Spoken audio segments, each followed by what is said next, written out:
The woman stormed into the brothel to find her husband who had run away on their wedding night. His friends tried to warn him, but he didn't realize the gravity of the situation. His wife attacked him with a sword, ignoring the shouting of the crowd. This man is Gu Jusi, the only son of the wealthiest family in the region. He had just married Jusi, the daughter of a long-established fabric merchant family.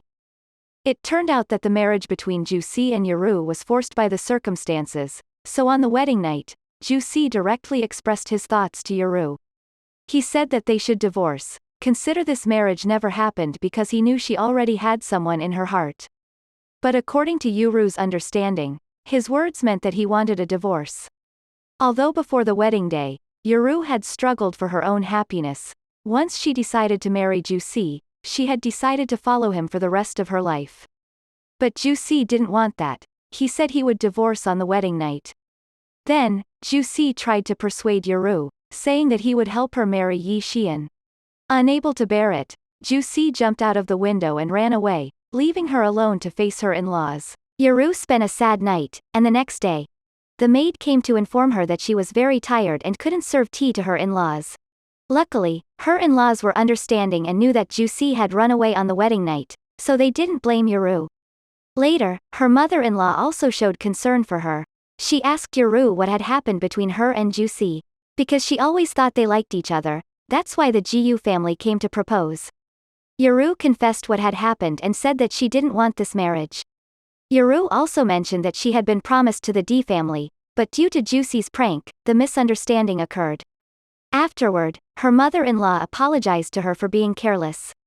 At this point, Yaru had planned to stay at the Gu family's house, but she didn't want Gu Jusi to mention divorce again on the wedding night.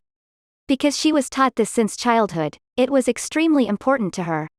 She felt that if she really left the Gu family's house, she would lose everything, even her life.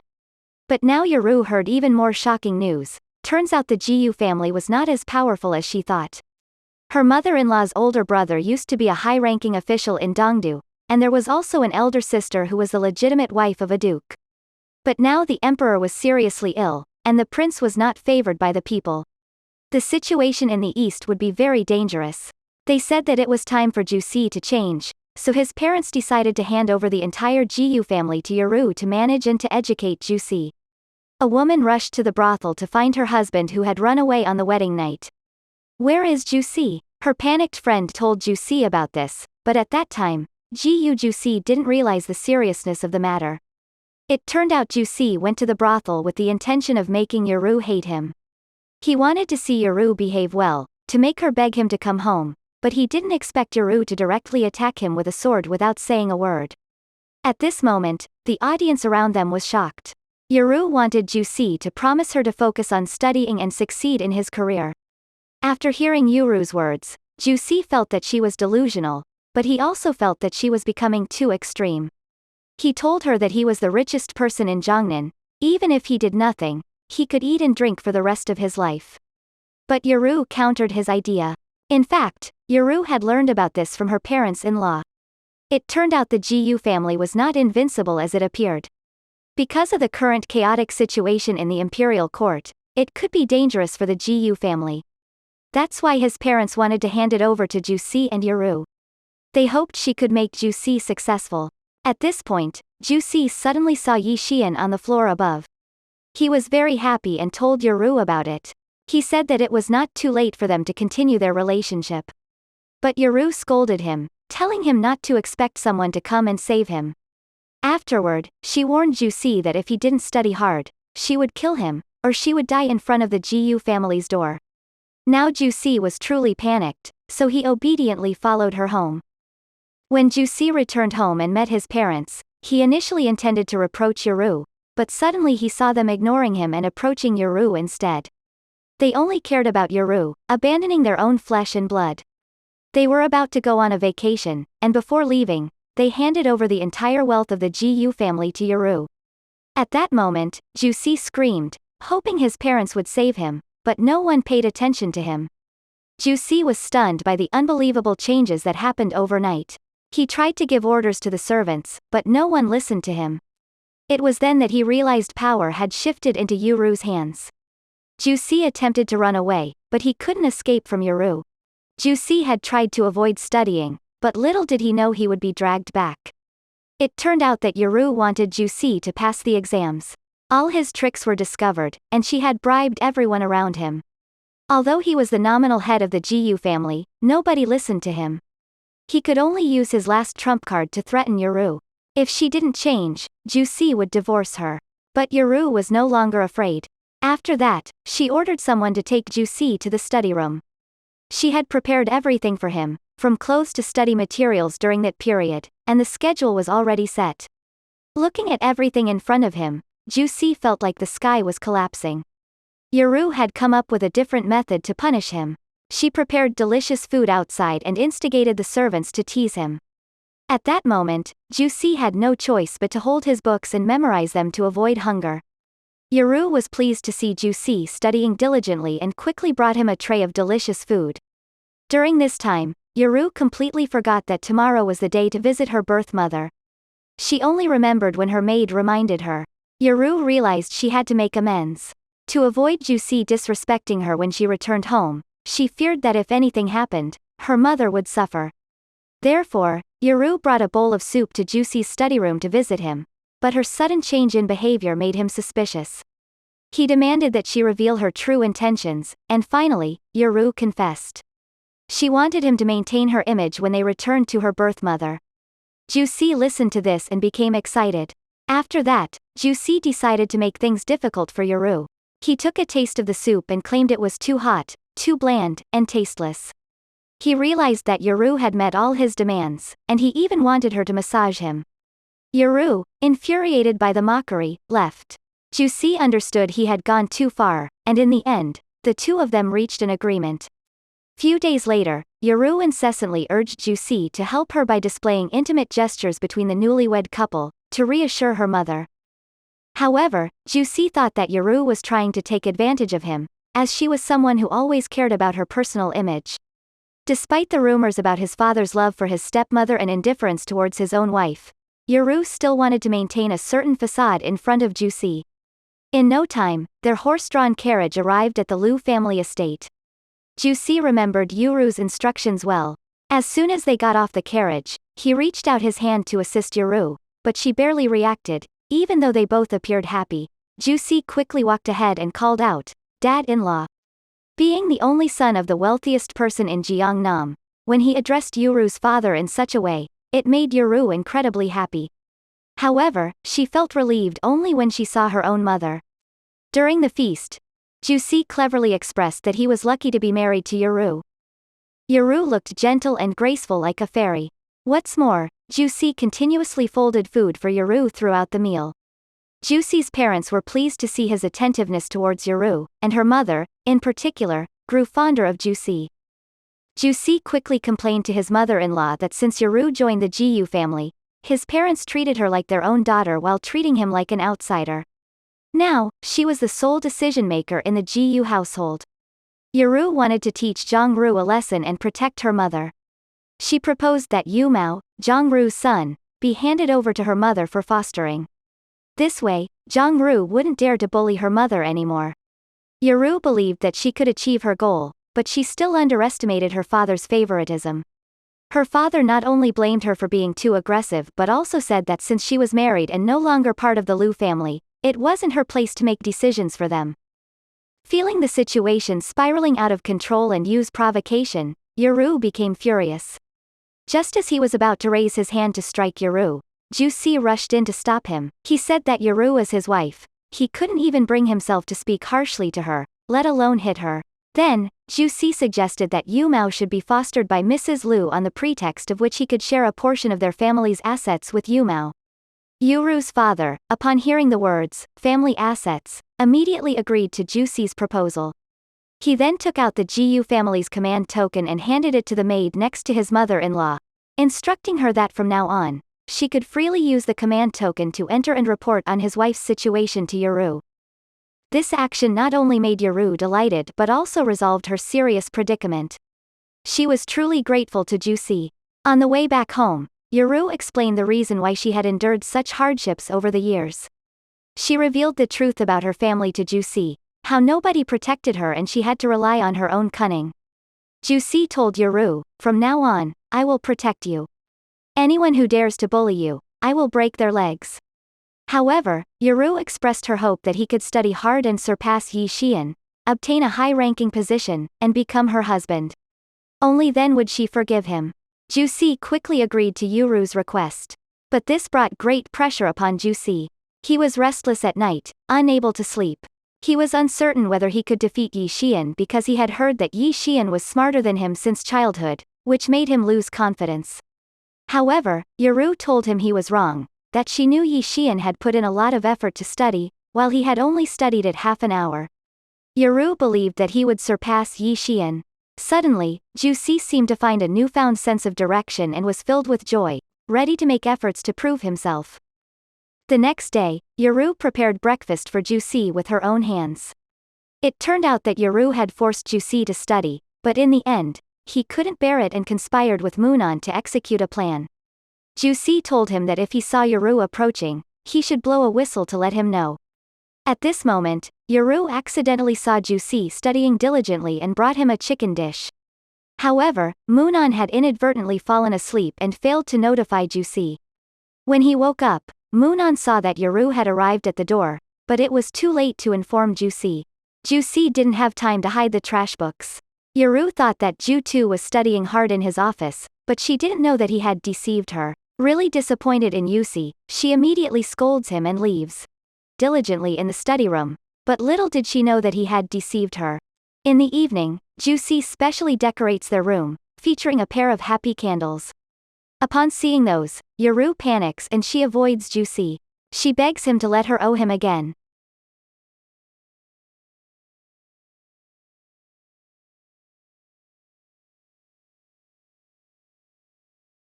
Juicy took this opportunity to overturn Yoru's previous statement. What is the responsibility of a husband and wife? Juicy tells Yoru to think about what she likes and wants to do instead of being with her husband all day. Juicy asked about her ambitions, but Yoru couldn't answer. Juicy said that he would study hard, he just didn't like being forced too much. After that, everything went according to Juicy's wish. Today, no one woke him up to study, no one stared at him while reading, and he felt uncomfortable inside. Yoru was not in the mansion, and after a night of contemplation, she awakened.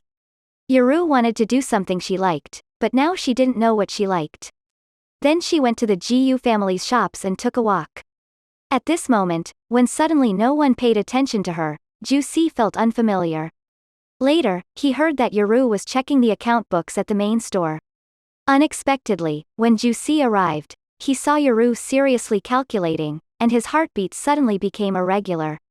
But he didn't expect Yoru to ignore his presence. She no longer cared about him. Then Juicy wanted to know if she was angry. So he thought of attracting Yoru's attention and said that he would go to brothel. Surprisingly, she still ignored him. Seeing her like this, Juicy had no choice but to admit his mistakes and proactively apologize to his wife. But Yoru said she wasn't really angry and gave him a 3-day break. However, he didn't want to leave. Before leaving, he saw Yoru almost touching the incense burner, and out of concern that she might get hurt, he stopped her. Unexpectedly, Juicy and Yoru's hands touched, making both of them embarrassed. Suddenly, someone came to the store and asked if they could debit Gu's house. But no one in Gu's family could negotiate this with him. However, when Yoru learned that it was Mr. Wan who wanted to debit, she immediately agreed to him. However, because Yoru was just a new daughter-in-law, Mr. Ha also had difficulty making a decision.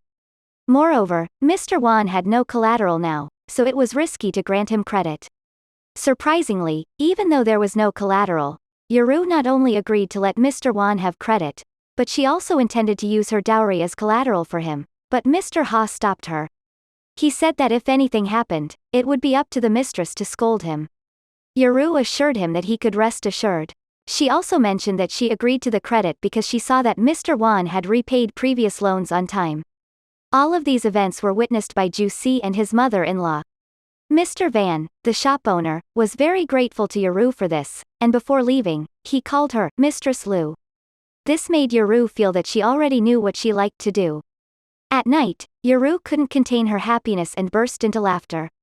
Juicy couldn't resist and asked her what she was laughing about.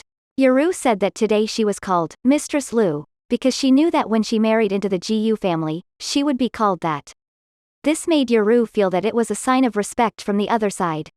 So Yuru decided that she wanted to study business, and Juicy fully supported her. The next day, Yuru took Juicy to school and coincidentally ran into her childhood sweetheart, Yi Xian. He invited Yuru to have a conversation with him. Juicy, worried, asked Moonan to eavesdrop, but surprisingly Moonan only heard a congratulatory remark. Juicy believes that Yuru always aspires to be a high society wife. At that moment, Yi Xian approached Juicy and requested him to treat Yuru well. Juicy responded candidly that since she married him, she belonged to him, and he would never let her suffer. Luo Zisheng planned to seek revenge against the Gu family. Surprisingly, Yuru was the first person he sought out. However, Yuru was not ungrateful. She understood how well the Gu family treated her and how Juicy had treated her. 2 days before Luo Zisheng audited the accounts, he discovered an error in the figures. He knew Mr. Wan would inevitably come and ask for a loan. Therefore, he ordered his subordinates to lend money to Mr. Wan at a high interest rate, believing that Mr. Wan would agree. If not, the centuries-old company would have to shut down. But he didn't expect his subordinates to report that the Gu family had already agreed to lend money to Mr. Wan. On the other hand, Mother Gu was impressed with Yuru's business talent and placed a large order with her. Although it was her first time managing such a major project, Yuru believed she would do well. Yuru demonstrated seriousness when talking to Mr. Zhou, and he was pleased with the Gu family and Yuru.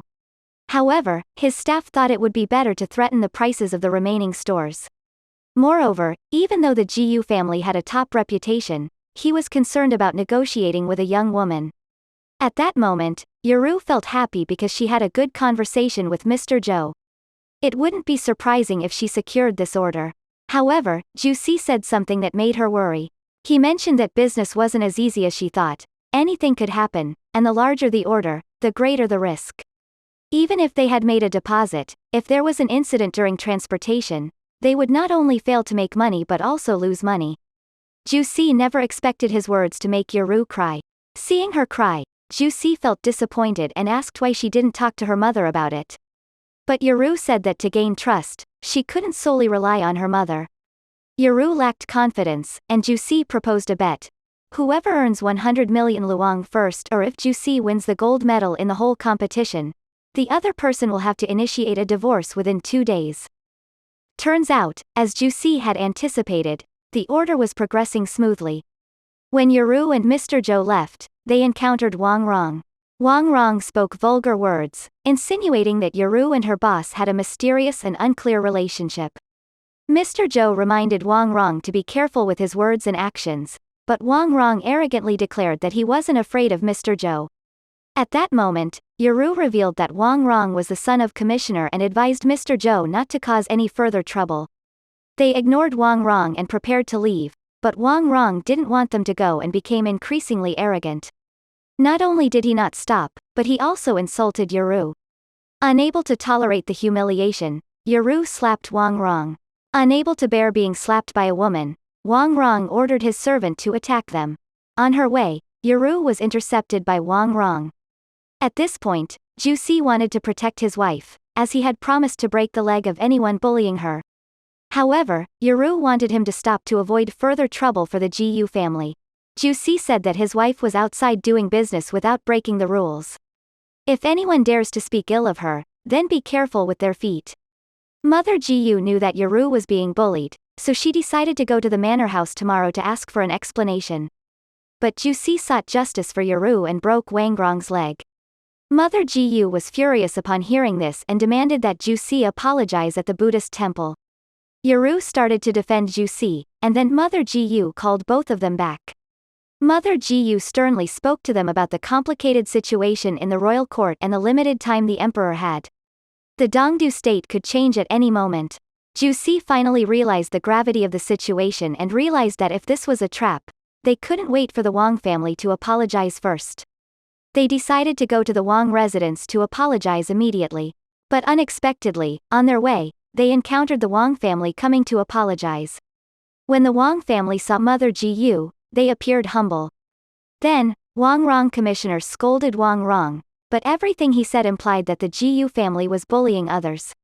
Mother Jiyu was angry upon hearing him spreading rumors about the Jiyu family. She refuted him and made everyone speak against Wang Rong as a cruel person. In the changing circumstances, the commissioner said that the Jiyu family spoke without evidence. He was just a minor official and had to take responsibility and apologize. To harm the Jiyu family, he spared no means. Just then, Ju Si appeared and stopped him. Ju Si said that because Wang Rong was harassing his wife, Ju Si broke Wang Rong's leg to protect his wife. Of course, Wang Rong denied harassing women. Right at that moment, Wang Shou appeared and confirmed that he had witnessed everything. Ju Si received a sentence of 20 lashes for seeking justice for his wife. Although he was in great pain, when he heard Wang Rong apologize to his wife, he felt it was worth it. Mother Jiyu and Yaru looked at him with heartache. Yaru ran to hug Ju Si. When Ju Si saw Yaru crying, he wiped away her tears and then fainted in her arms. Fortunately, Ju Si has good health thanks to his martial arts training. He has regained consciousness, but his first concern is where Yaru will sleep. However, she says that today she won't sleep on the ground and they will sleep together. Ju Si feels nervous and touched. He tells Yaru that from now on, he will protect her just like today. Upon hearing that, Yaru couldn't hold back her tears and started crying. Ju Si is afraid that Yaru is sad because he said something wrong. However, Yaru was not angry but rather touched. She tells Ju Si that she will remember everything he did for her. Ju Si says she doesn't need to repay him. This is what he should do for her. Even if one day the Jiyu family encounters difficulties, Ju Si will arrange everything and pave the way for her retreat. Yaru doesn't answer, but she is truly touched. Since that day, Yaru has taken care of Ju Si attentively. Some time has passed, but Ju Si's wound seems to have not fully healed, and he still appears to be in pain every day, which worries Yaru, making her reluctant to leave his side even for a moment. However, today is the day when the Jiyu family delivers their first batch of goods to Mr. Zhou, and Yaru wants Mr. Ha to go in her place, but he disagrees. Yaru worries that such an important order could cause the Jiyu family to lose their assets. Just then, as Yaru was about to leave, Ju Si suddenly woke up strong as a tiger and called Munan to bring good wine. While Ju Si happily eats and drinks, he hears the servant announce loudly that Yaru has returned. He hastily cleans up the mess, but the more flustered he becomes, the easier it is to be exposed. Yaru discovers it and asks Ju Si where Munan is. When she finds out that Munan has left, she immediately asks who ate the bones on the table. Ju Si quickly replies that Munan ate them. Then, Yaru scolds Munan and threatens to demote him to a third-class servant to clean the toilet. Munan panics and begs for mercy. Afterward, Munan tells Yaru everything, including the fact that Ju Si ate those chicken bones and he only pretended to be tired. Yaru is angry when she learns the truth. Seeing Yaru staring at him intently, Ju Si immediately kneels down and begs for her forgiveness, but this time she is truly angry with him. Ever since he got injured, she has been worried every day, afraid of what will happen to his fate. But he doesn't care about her feelings, he even makes fun of her. Ju Si sees Yaru crying and regrets deeply. Yaru scolds Ju Si that she doesn't know when he will grow up, when he will become the pillar of the family. But she doesn't expect that these words can only restrain Ju Si for 2 days. After that, he runs to the casino and gambles, risking losing all their assets. Yaru hears Ju Si playing gambling, so she hurriedly rushes there and advises him. Although it's not a big gamble, it can still cause the Jiyu family to lose their assets. When Yaru arrives at the place where Ju Si is gambling, she tries to persuade him to come back, but Ju Si doesn't listen and says he's not afraid of his wife. However, later on, he quickly apologizes to his wife and admits his mistake, but the important thing is to save people first and asks Yaru to smile. Because she heard from Mr. Zhou that Ju Si came here to help Mr. Zhou's younger brother repay his gambling debt. Ju Si agreed to this gambling plan, so Yaru can only go along with her husband's words. Ju Si pretends to be calm, but in reality, he is very worried. After losing in 5 consecutive rounds, Ju Si suggests that Yaru shake the dice. Surprisingly, even when Yaru shakes the dice, Ju Si still loses in the 6th round. The opponent realizes that Ju Si has lost 6 rounds in a row and becomes cautious, thinking that Juicy has some ulterior motive. Therefore, in the 7th round, she admits defeat, just as Juicy planned. The plan is successful, and Juicy takes Yoru away, and the problem with Mr. Joe's younger brother is also resolved. Mr. Joe owes him a favor. Juicy also speculated that Mr. Joe's sworn brother was the only son of an official in Yuzhou. Today's gamble was a risky move, and the consequences would be severe if they were wrong. Juicy then asked Yoru if she was afraid today. At that moment, Yoru said to Juicy that perhaps until today, she had only made one bet, that was to marry Juicy. She bet that he was a loving, responsible person who would never abandon her. She bet that he would provide her with a solid support, at least until they got divorced. After hearing these words, Juicy silently resolved that he would undoubtedly be a steadfast pillar for Yoru. In the evening, Mr. Joe expressed his gratitude to Juicy and Yoru for their help and specially invited them for a drink. During the party, Mr. Joe said that Ju Tu was the only son of the richest man in Yangzhou, so he said that he needs to be more responsible. Afterwards, Mr. Joe proposed to establish a sworn brotherhood with Juicy. They knelt before the plum blossom tree to formalize their brotherly bond. Unsure of how much they had been drinking, when Juicy returned to Yoru's room, and Yoru was worried because Juicy drank too much. But as soon as Yoru turned around, Juicy grabbed her hand. He took this opportunity to express his feelings to her. Seeing Juicy, despite being intoxicated, still concerned for her, Yoru was deeply moved. She felt no regrets about being married to him. At that moment, Juicy had prepared a surprise birthday gift for Yoru. Yoru was delighted, and not only that, Juicy had also planned to take her out for a fun day. He would show her things she had never seen before. Juicy then took Yoru to a cockfighting event and encouraged her to place a bet. Nervous and unable to watch the outcome, Yoru unexpectedly won. The two embraced each other like young lovers. Finally, Juicy's friends said that both of these chickens belonged to Juicy, so Yoru would always win. Juicy took a red cloth from the tray as a reward and said he would use it to buy a lucky charm. He then announced that he would use all the winnings to treat everyone present to drinks. Everyone was happy and celebrated Yoru's birthday. Yoru had never dared to imagine such a celebration, but things didn't stop there. Juicy wanted to take Yoru to experience many things she had never done before. Knowing that she wanted to ride a horse, he carried her on his back to give her the feeling of riding a horse. Yoru was deeply moved, as she had never been so happy before. In the past, only her mother remembered her birthday, and each year it was just a bowl of noodles with 2 eggs. Juicy quickly agreed with Yoru that from now on, he would celebrate her birthday every year and make her happy. They played from morning till night. At that moment, thousands of fireworks were set off. Yoru thought it was arranged by Juicy, but little did she know that these fireworks were a signal of an impending disaster. Luo Zisheng and Wang Shanquan had long noticed that the Jiyu family showed signs of leaving. They surrounded the Jiyu family's house with thousands of soldiers. Mr. Jiyu decided to stay behind and stall them while Mrs. Jiyu took everyone to the secret path leading to the port. He said that if they didn't meet him within an hour, they should leave immediately. Juicy and Yoru were enjoying their sweet time, oblivious to what was happening. Suddenly, 2 of Juicy's friends came to inform him that the Jiyu family's house was surrounded. Juicy decided to save Yoru himself without telling her. When Yoru learned that Yangzhou was in a dangerous situation, she met Munan, who told her to go to the port. Yoru thought that Juicy and her mother would be at the port, but to her surprise, not only did she not meet Juicy, she couldn't even see her mother. Meanwhile, Zhang Ru had already taken their children onto the ship.